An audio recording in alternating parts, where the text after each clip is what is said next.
The alien Senate ordered her arrest. Her human bodyguard took one step forward. The gavel came down before Ambassador Vale even finished her sentence. I heard it from 2 steps behind her, a sharp crack that cut through 400 alien voices like a blade. My hand did not move toward my weapon. It did not need to. Every sensor in that chamber was already pointed at me, and the last thing I wanted to do was give Chancellor Drevak a reason to escalate before I understood exactly what he was escalating to. The Grand Conclave chamber was built to humble. I had stood in it 6 times over 3 years, always behind Vale, always watching. The ceiling rose so high above the central floor that the upper galleries disappeared into artificial shadow. 400 senator pods curved in a great arc around the speaking platform, stacked 4 levels deep, each species given exactly the same dimensions regardless of their size or status. The Yulani, who were barely knee-high to me, rattled around in pods built for beings twice their width. The Gorathi, who averaged 9 feet and carried the kind of bulk that made doorways a negotiation, folded themselves into the same standard-issue space. Coalition equality, they called it. I called it an architecture of controlled discomfort, designed to remind everyone present that the coalition was larger than any one of them. Vale stood at the central platform with her hands clasped in front of her, perfectly still. Her pale blue skin caught the overhead light in a way that made her look carved from something expensive. She had been presenting the human equity resolution for 40 minutes, citing law, citing precedent, citing the 43 years of human service to the coalition fleet. She had been measured and brilliant, and completely aware that measured and brilliant would not be enough. The tally board above the chamber had flickered to life 10 minutes earlier. I had watched the numbers move in real time. 49% in favor, then 50, then 51. A miracle assembled vote by vote, out of careful diplomacy and years of relationship building, and the kind of stubborn hope that I had watched Vale carry without complaint for as long as I had known her. Then the Praethari block switched. All 14 of them, in the same second, a coordinated reversal that dropped the board from 51 to 38 in one breath. The final count held at 38 to 62. The resolution was dead. I saw it before Vale reacted. The board, the numbers, the clean efficiency of the reversal. Someone had bought 14 votes and held them until the last possible moment to maximize the psychological damage. That was not politics. That was a message. Vale absorbed it without visible movement. Only I, standing close enough to see the line of her jaw, noticed anything at all. A single tightening, held for less than a second, then gone. She thanked the chamber in a clear voice, gathered her documents, and turned to step down from the platform. Chancellor Drevak rose before she took the second step. He was old by Gorathi standards, which meant he was older than most nations on Earth. His scales had gone from deep green to the faded gray gold of aged bone. He moved slowly, but slowly the way a glacier moves slowly, with the absolute certainty that whatever was in front of him would eventually give way. His voice, when he spoke, carried without amplification.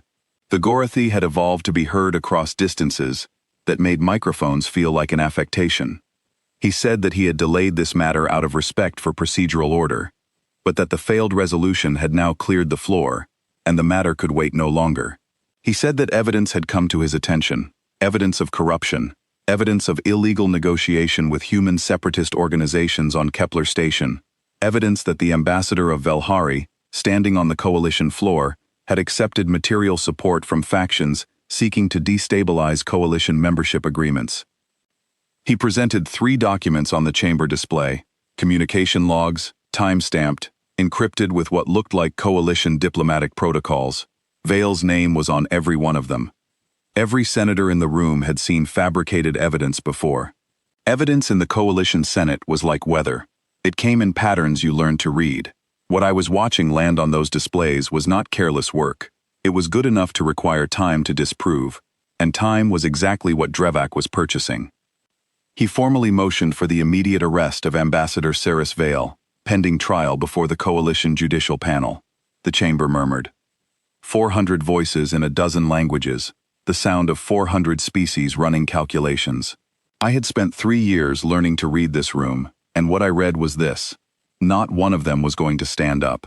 Not in the next 30 seconds.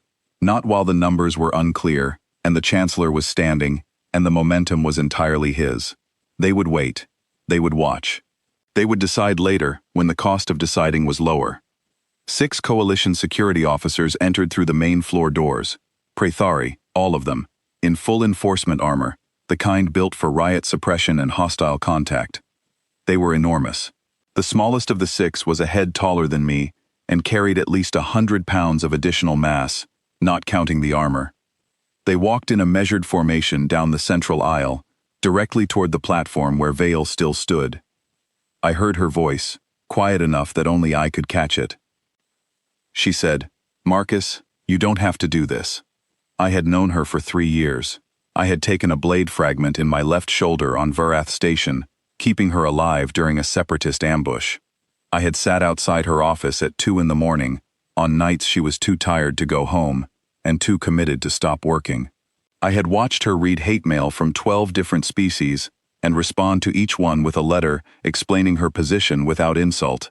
I had watched her lose vote after vote, and come back the next session, every time, with the same clarity of purpose that some people are born with, and most people never find. I did not answer her. I took 1 step forward. 1 step, that was all. I moved from my position 2 feet behind her, to a position directly beside, and slightly in front of her, feet shoulder width, weight even, hands visible and open at my sides. I was not reaching for anything. I was not threatening anyone. I was simply standing between her and the 6 armored officers walking toward us, in a room of 400 senators, on a station orbiting a planet that was not mine. The officers stopped. I have thought about that moment many times since. They were bigger than me. They were armed in ways I was not. They had the authority of the Coalition Chancellor's direct order, and a room full of witnesses. There was no tactical calculation that made what I was doing sensible. I knew that. They knew that. What they also knew, because the intelligence reports were thorough, and the Coalition had been studying humans for 43 years, was that I was not bluffing. There is a specific quality to a human being who has decided that they are not moving, and every species that has interacted with us long enough learns to recognize it. It is not aggression, it is not posturing. It is something quieter and considerably more difficult to process.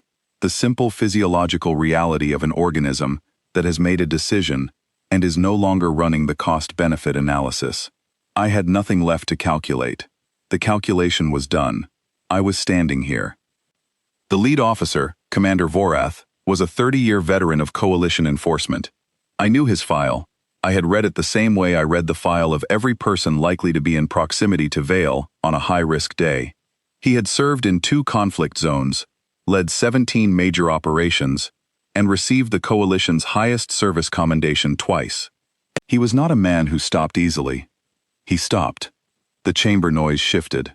400 alien senators, who had been murmuring and calculating, went quiet, in the specific way that things go quiet when the situation changes faster than anyone expected. A younger senator on the 3rd tier, Keth of the Yulani delegation, rose to his feet. His voice was thin and high, and carried the precise, clipped cadence of his species when they were being formally careful.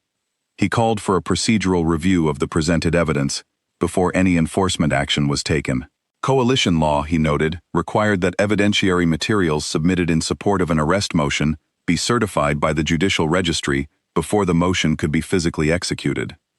Drevak looked at him from across the chamber with the expression of a man who has seen insects try to stop glaciers before. 3 other senators seconded Keth's motion before Drevak could respond. Coalition procedural law is elaborate, and the Chancellor was bound by it the same as anyone else. The arrest motion was suspended pending review. It would take at minimum 20 minutes. In those 20 minutes, the Yulani archivists, who are the most detail-oriented beings in the Coalition and maintain the kind of records that make other species uncomfortable, pulled the transmission metadata on every document Drevak had presented. The timestamps were wrong, not obviously, not at first look, but wrong in the way that things are wrong when someone builds a forgery in a hurry and does not account for the difference between local Coalition time and the server timestamp recorded at the originating communication hub. The encryption signatures matched Coalition diplomatic protocols, But the specific protocol version did not exist at the date the documents claimed to have been created. That version had been adopted 8 months later. The documents appeared on the chamber display screens. Then the analysis appeared beside them. Then the names of the senators who had provided the Yulani with access to the verification database appeared, 4 of them, species who had no love for human rights legislation, but considerable contempt for sloppy fraud. The chamber noise changed again. Through all of it, I had not moved. Vorath and his unit had not moved. We had been standing in the same positions for 19 minutes. At some point, Vorath had shifted his weight slightly to his right, which I noted without reacting to. His left side was his structural weak point, a legacy injury from the Karath campaign, documented in his file. I was not planning to use that information. I was cataloging it the way I catalog everything, because that is the habit that keeps you alive long enough to make the choices that matter. Vale requested the right to address the chamber.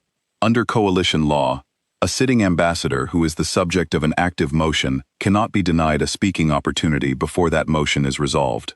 Drevek granted it with the expression of someone who has decided the outcome and is only waiting for the formality to complete. She did not talk about herself. She did not argue the evidence, which the Yulani were already dismantling more effectively than any speech could. She looked out at 400 senators across 4 levels of curved gallery, and she talked about a man named Owen Garrett, who died on a coalition battleship defending a Praethari colony from pirate raiders 14 years ago, and whose family received a standard form letter of condolence, printed in coalition standard, a language they did not speak. She talked about a woman named Claire Dunn, who served 22 years as a coalition fleet engineer and retired without citizenship rights, unable to vote in the station elections of the habitat she had lived in for 2 decades. She talked about the 43 years of human service and human sacrifice that the coalition had accepted without ever offering the one thing it required in return. Then she read from the coalition charter, the founding document that every senator in the room had signed or inherited the signature of. She read the definition of personhood, a being capable of loyalty, sacrifice, reason, and love. She asked the chamber, in the quietest voice she had used all day, what the man standing behind her demonstrated, if not all 4. I was not looking at her. I was watching the room. But I heard it, and I felt something shift in the chamber that was different from the political calculations I had been tracking, something older than politics. Drevek made his last move. He ordered Vorath to arrest me for obstruction of a coalition enforcement action. Obstruction was a capital charge. The room knew it. Vorath knew it. I knew it. Vorath looked at me for a long time. In Praethari, which is a language I speak because 3 years of guarding a diplomat means 3 years of sitting in waiting rooms with soldiers from everywhere in the coalition, Vorath said, "You understand what he is ordering." I said I understood. He said, "And you are not going to move." I said, "No." He was quiet for a moment, then he said something I have not shared publicly before. He said, "My eldest served with a human unit for 2 years on the Meridian front." She said, humans were the only soldiers she knew who were more afraid of letting someone down than of dying. I did not have an answer for that. He was not wrong. Vorath turned around and signaled his unit to stand down. The Chancellor's voice rose over the chamber with something close to fury, naming Vorath's rank and demanding compliance. Vorath acknowledged the order and stood still and said nothing further. 6 armored Praethari enforcement officers stood in the central aisle of the Grand Conclave and did not move, and Drevek stood at his senator's pod with all the authority of his office and no way to use it. Keth of the Yulani rose again and introduced an emergency motion. Dismissal of all charges against Ambassador Vale on grounds of fraudulent evidence. Immediate censure of Chancellor Drevek. And attached at the end, almost as an afterthought, because Keth was small and precise and understood how to hide the significant thing inside the procedural noise, a motion to reopen the human equity resolution under neutral arbitration. The vote took 4 minutes, 61 to 39 in favor.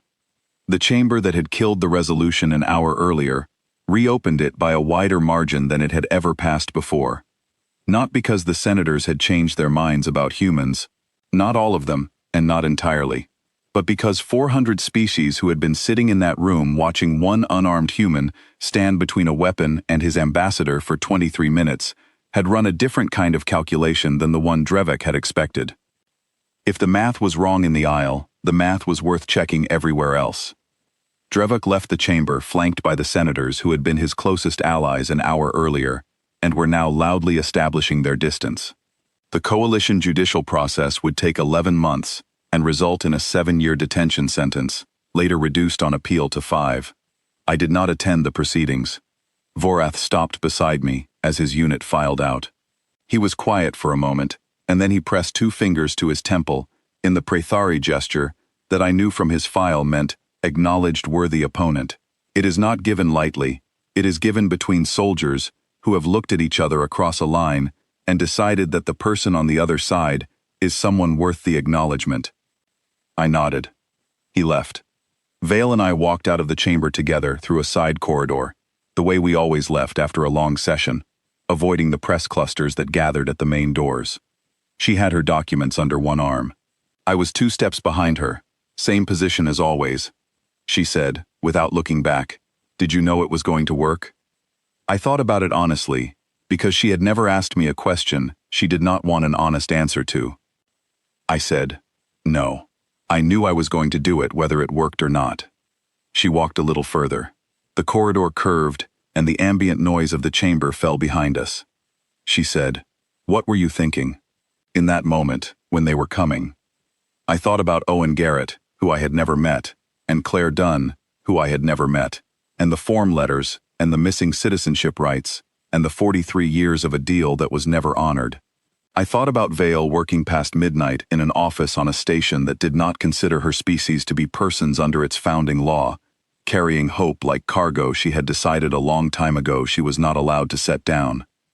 I said, "I was thinking somebody ought to stand up." She stopped walking. She turned and looked at me in the dim light of the corridor. I said, "Also, I noticed Vorath favored his right side and had a coverage gap on the left, just in case it came to that." She looked at me for a moment, with an expression I could not fully read. Then she laughed, a real one, the kind she didn't give to chambers or press gatherings, the kind that surprised her as much as it surprised anyone around her. We kept walking.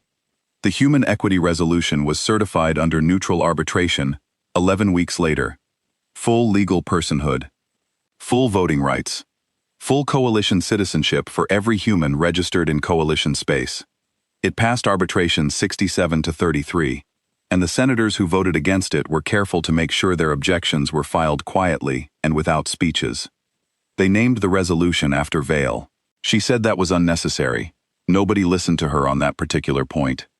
I heard that Vorath requested a human officer be assigned to his personal security detail. I heard that request was approved. I did not go back to the Senate chamber for several months. When I did, the chamber looked exactly the same. Same ceiling disappearing into artificial shadow, same curved galleries, same platform at the center, where Vale had stood, with her hands clasped, absorbing a loss with more grace than the people who had engineered it would ever deserve. The aisle looked different, though, or maybe that was me. 1 step forward. That is all it ever takes. Every person who has ever done anything that mattered has stood at that exact same moment, with the same weight pressing down from the same direction, and made the same simple decision. The hard part is never the step itself. The hard part is deciding you are the one who is going to take it. Once you decide that, the rest is just standing still.